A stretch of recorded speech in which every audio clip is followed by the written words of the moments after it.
Welcome back to Weird Stuff I Found in Tucson, a series where I buy a bunch of rocks in the desert while slowly losing my already tenuous grip on reality. And in today's episode, I'm going to show off a bunch of glowing rocks and then fail to beat the lead paint allegations.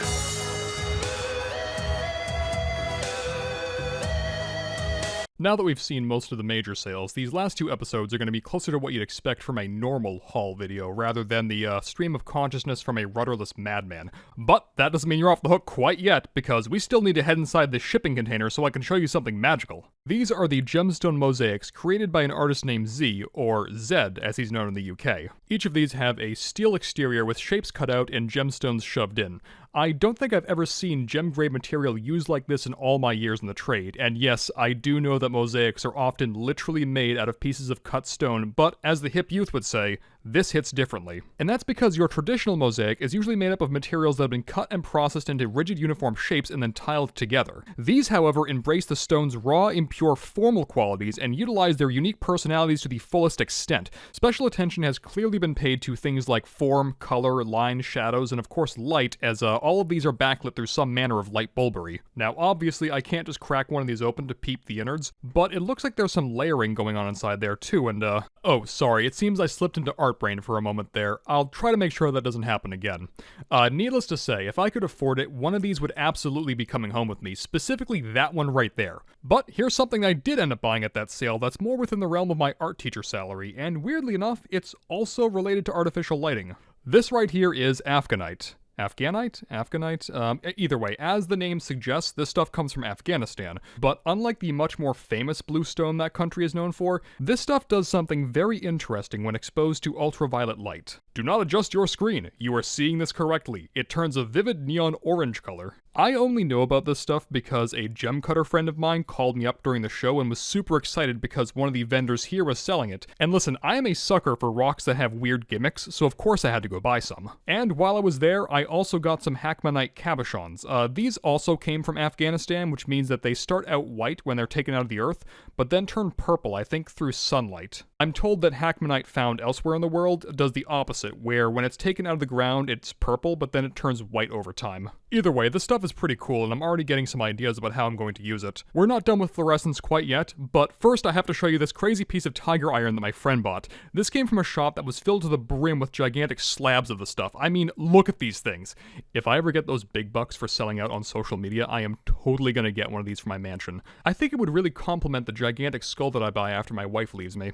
But in all seriousness, I love this stuff. Tiger Eye is already one of my favorite stones, but when you add jasper and hematite to the mix, I lose my goddamn mind. I definitely regret not buying any, but there's always next year. Speaking of missing out on stuff, I made the mistake of shopping around a bit too much, and the chunk of amethyst that I was eye-banging a few days ago sold mere minutes before I got back to the place that was selling it. But they at least still had something that same friend I was with wanted, so she grabbed a couple of those while we were there. Amethyst may not be the most exciting stone out there, but it's always been one of my favorites. Oh, this piece is weird. It's like the world's hardest gummy candy, and I kind of want to lick it. It's also been cut in such a way where you can shine a light through it, so there's definitely some interesting display options available for this particular piece of rock candy. Actually, speaking of candy, this sale took place in February, which is dangerously close to Valentine's Day, so I got my girlfriend this exceptionally tacky specimen. And that is all I planned on buying that day, but as we were walking around Pueblo, that friend I was with saw a booth and was like, "Hey, isn't that paint you're obsessed with?" And yes, it was. This is Fordite. It's not a rock, it's not a stone, it's not a mineral of any kind. It's just layers of automotive paint that have been built up over time through the process of accretion. I'll make a more detailed video about this stuff later, but for now, all you really need to know is that these are just buildups of like paint stalactites that came from automotive factories, or at least they used to. What's really cool about this stuff is that all these layers of paint can kind of be read like rings on a tree almost, because really what you have here are color palettes that kind of represent a certain period of time and what colors and like what aesthetics were popular at that point. For example, this is a piece of Fordite from the 1970s from a factory that used to make station wagons. Another thing is that many of these colors were specific to certain manufacturers, so car nerds are able to kind of pick out which ones are from which car models based on like what colors they see. So as another example, this one came from a Corvette factory and it has a lot of very bright, vivid colors and makes use of that sparkly paint with the metallic flakes in it. The one that I've been hunting all week is Jeep Fordite, and unfortunately I didn't find it here. The colors on that stuff tend to be outrageous, but it's kind of rare. Oh, I should probably mention that there is a near 100% chance that this stuff is made of lead paint, so if you want to work with it like I do, then you'll definitely need to get some gloves and a respirator at the very least. One other thing that helps is working with it wet, so that way you don't kick up particles. And whatever you do, don't drink the lead water. I know it looks tasty, and that is what the ancient Romans did, but nobody wants to be like them.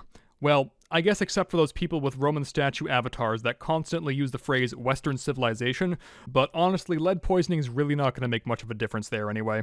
Okay, there is one more thing I have to show you, and I promise I saved the best for last. Now, while this stuff is part of the paint stalactite family tree, its origins are way more punk than Fordite. And that's because these are chunks of paint accretion that fell off of the ever-growing collection of graffiti at Cadillac Ranch, which, for those unaware, is an art installation in Amarillo? Amarillo? Hang on a second.